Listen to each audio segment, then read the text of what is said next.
Qeedhuma Koomishinii Turizimii Oromiyaatti argamna. Amma bakki itti argamnu kaaffeedha. Kaaffeen isaanii kunis bifa aadaa ta'een gurmaa'ee jira. Faayaan keessatti argamu, meeshaan irra taa'amu, kan irratti namni nyaatu yookiin dhugu waan aadaati. Guutummaa guutuutti jechuudha.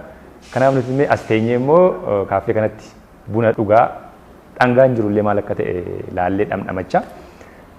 Ammas keessummaa tokko wajjin turtii godhaa. Amma immoo namni wajjin turu daayirikteera quunnamtii uummataa koomishinichaa Ifabaas Abdul Wahaabi. Ifabaas Abdul Wahaabi wajjinis ammas turtii xiqqoo goona. Ulfaadhu Ifabaas. Tole, galatooma. Mee koomishiniin turizimii Oromiyaa egaa yeroo dhiyoodha kan inni gurmaa'ee yookaan banamee gara hojiitti seene. Hangammaatti mee hojiileen gurguddoon hojjetaman qabatamaadhaan jechuudha. Maali mee? Tole, duraan dursee OBS carraa kana nu kennee asitti dhufee interviyu godhuu keessaniif galata guddaa isinii qabna. Itti aansuudhaan koomishiniin turizimii Oromiyaa waggaa lama illee hin guunne amma yeroo dhiyootti waggaa lama guutaa. Waggaa lamaan kana keessatti hojiilee turizimii qabeenya turizimii naannichaa misoomsuu beeksisuu fi sadarkaa addunyaatti dorgomaa taasisuudhaaf hojiilee adda addaa hojjetaa tureera. Akkuma jalqabaa yeroo jalqabaatiif hundeeffametti koomishiniin kun gaafa hundeeffame gara qorannootti kan galee qorannoo maali rakkooleen gara qabeenya turizimii beeksisuu fi qabeenya turizimii Oromiyaan qabdu misoomsuu wajji wal qabatee jiru maali waan jiru qorachuutti galee qorannoo san irratti yeroo fudhatee qorannoodhaan adda baasee rakkoolee seektara turizimii kana hudhaa ta'anii of duubatti harkisan sirriitti sirnaan qoratee rakkoolee qorannoodhaan mul'atan sanii furmaata kennuudhaatti kan deeme. Akka ijootti hojiilee gurguddoo afur hojjechuun akka dura jiraatudha kan hubanne. Tokko iddoowwan gahumsaa destination kan jennuun kana misoomsuu.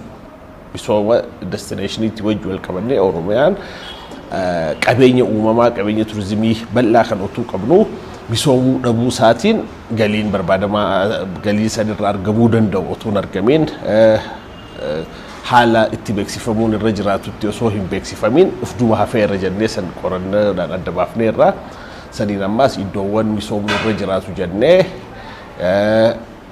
yeroo gabaabatti yeroo dheeratti iddoowwan gahumsaa kan misoomuu irra jiraatan adda baafnee san keessa paarkiin gaariiwwan Baalee tokko diizaayiniin isaa hojjetamee iddoowwan gahumsaa akkuma amma Hinxooxxootii fi paarkiilee garaagaraa Wanciitti hojjetamaa jiru.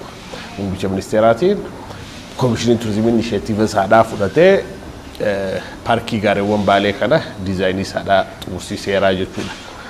Gara biraatiin maarkeeting misooma gabaatii fi dhaadheessa turizimii kan jennu kanaa wajjin qabeenya adda addaa qabeenya hawwata turizimii ta'etu qabnu beeksifamuu dhabuu isaatiin galiin barbaadamaa ta'e irraa argachuu hin danda'amne jennee adda baafnee irraa kanaanis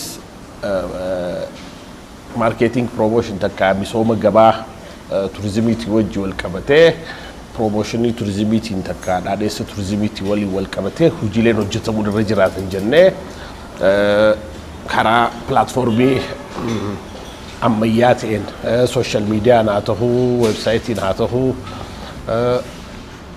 haalawwan beeksisa adda addaatiin fayyadamuudhaan viizit Oromiyaa kan jedhu kanaan biyya keessaa fi biyya alatti illee sosochii guddaa uumuu dandeenyeerraa jechuun ni danda'ama.